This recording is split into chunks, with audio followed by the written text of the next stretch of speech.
क्योंकि एक बार को आप सोचिए, आखिर उस बच्चे की गलती क्या होती है जो एक गरीब घर में पैदा होता है और उसको बेहतर शिक्षा से वंचित होना पड़ता है। शिक्षा के सामने एक पैसे की दीवार खड़ी है, जो जितनी ऊंची दीवार लांघ सकता है, जो जितना अधिक पैसा शिक्षा पे खर्च कर सकता है, वो उतनी बेहतर शिक्षा पा सकता है। लेकिन अगर एक देश एक है, लोकतांत्रिक देश है, तो शिक्षा भी सबको एक समान रूप से तो मिलनी ही चाहिए।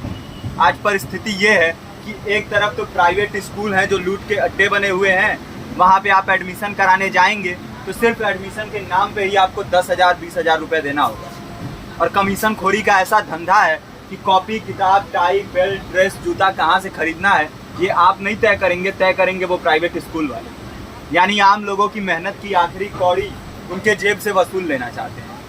और दूसरी तरफ सरकारी स्कूलों में न तो पर्याप्त टीचर हैं, न पर्याप्त बिल्डिंगें हैं। 2019 का ही ये पुराना आंकड़ा है कि हर 100 में से 52 स्कूलों में या तो एक टीचर हैं या 2 टीचर हैं। और उन्हीं टीचरों के ऊपर जिम्मेदारी थोप दी जाती है कि जनगणना करो, मतगणना करो, पशु गणना करो, तमाम काम करवाए जाते हैं। और 19 के बाद से तब से कितने टीचर रिटायर हुए होंगे और 18 के बाद से कोई टीचर की वैकेंसी भी नहीं है।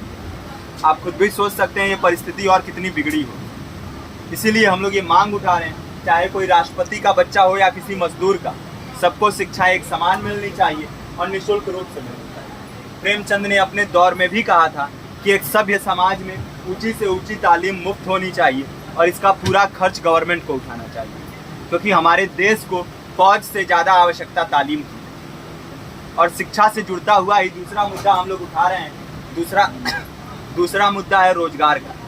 रोजगार की परिस्थिति ये है कि आज सरकारी सेक्टर हो या प्राइवेट, सब कुछ ठेका संविदा के हवाले किया जा रहा है। परमानेंट नौकरियां लगातार घटाई जा रही हैं। इसी रेलवे में 1995 के आसपास लगभग 18.5 लाख कर्मचारी काम करते थे, लेकिन आज उनकी संख्या 12 लाख थी।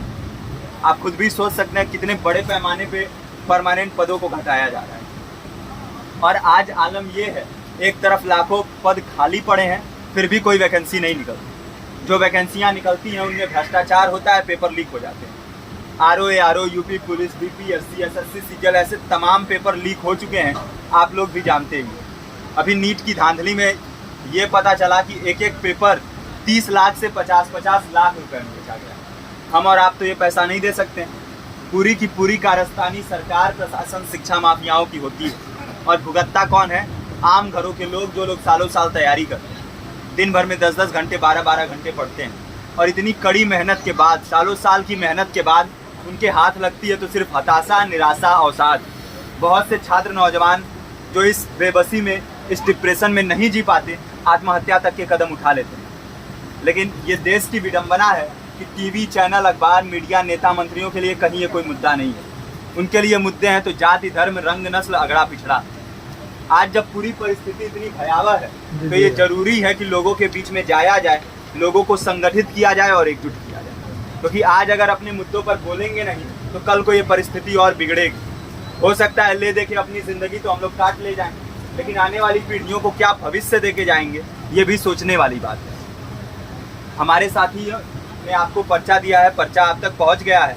पर्चे में और भी बातें हैं, इसको पूरा विस्तार से पढ़िए। पर्चे में हमारा नंबर है, संपर्क कीजिए।